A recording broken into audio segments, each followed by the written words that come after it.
So here it is. Have this back together now. Alternators in with the new belt. I'll grab a shot of the belt part numbers here shortly.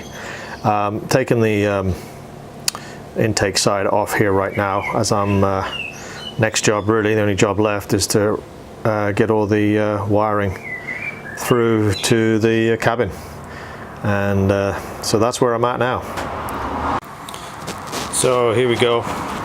That's the belt that came with the kit on the left, the 5PK740, and that's the packet on the right. There is the new belt that I ordered, 5PK768.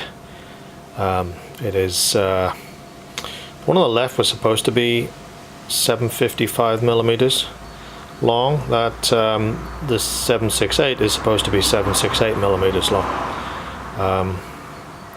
and that just went on there nicely. I actually pulled the pulley off the alternator and put the belt on it, and then slid the pulley back onto the alternator and did that up with the impact. But you'll see on the adjuster, what that belt size does is it puts the adjuster right in the middle of its adjustment, so that's good. Previously it was right down at the bottom. So here we are, glove box is out, just a few of the bit of the trim items. Need to pull the heating unit out. It's just, I mean, the heating doesn't work. The fan works. Pull that down, get to the firewall, and then I can see how I can get those cables through. So here it is with the center section removed, and this is probably a lot easier because I've previously removed the heater core, but that section sits up there. Literally there's one nut at the bottom, and as you can see there, it's difficult to see where it screws into, but you can see the bracket on the top there, and then that whole section just drops out of the way nicely, and there's the firewall.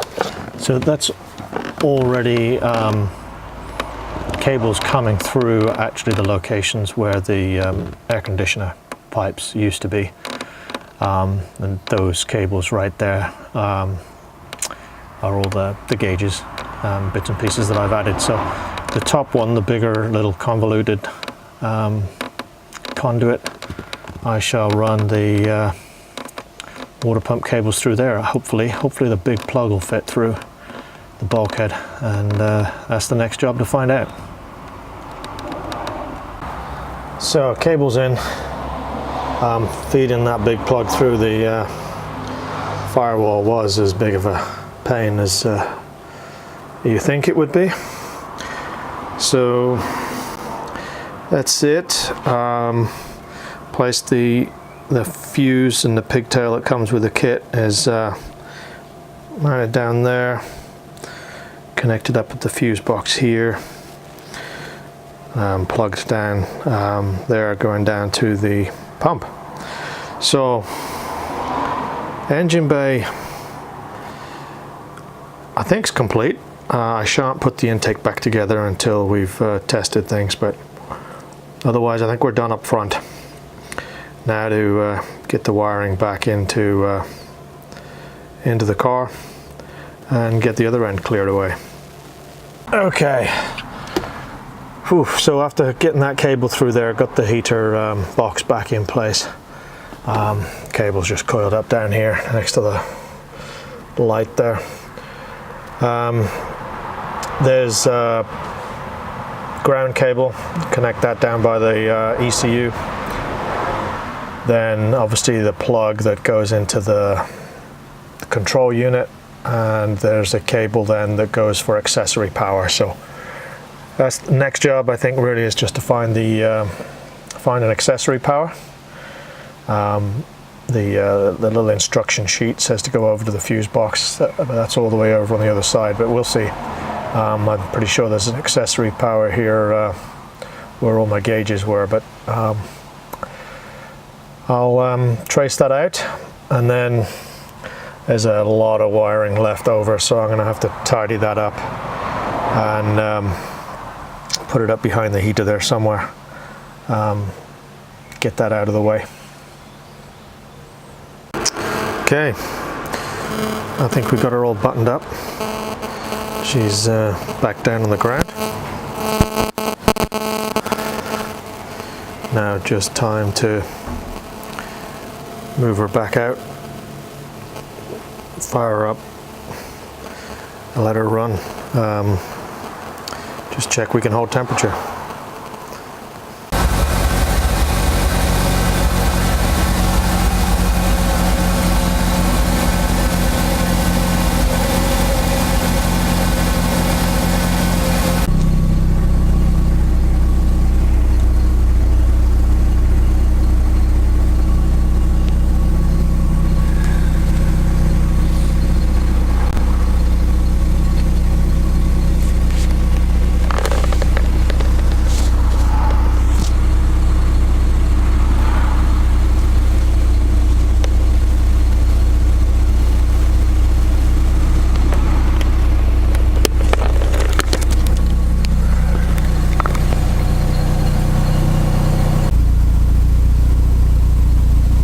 That's what the aftermarket gauge is reading.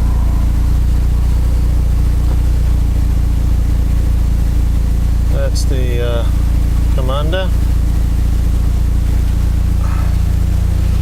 and here's the EWP, which is saying it's virtually at 85 degrees.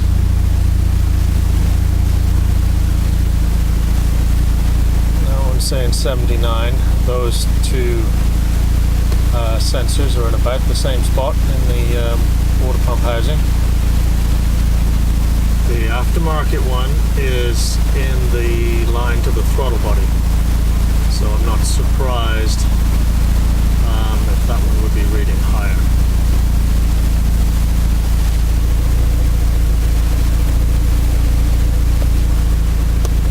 So we'll just watch the commander here. Normally this would get as far as 82, and it would sit there, and it would run at 82 unless you are really getting on the throttle. So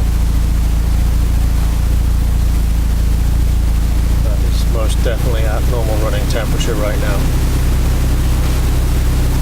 So sounds like the fan has just kicked in.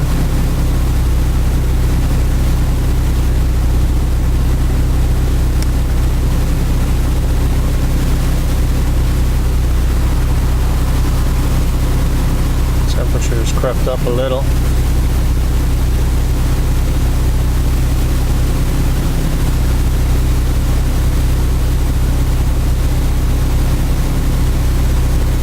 Fan might not be as efficient actually with the bonnet up.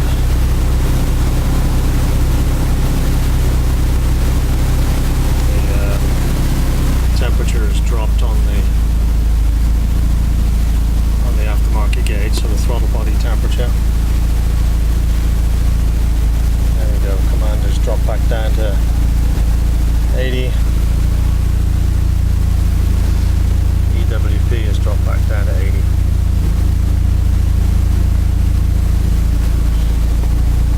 So certainly here at idle, it appears to be controlling temperature.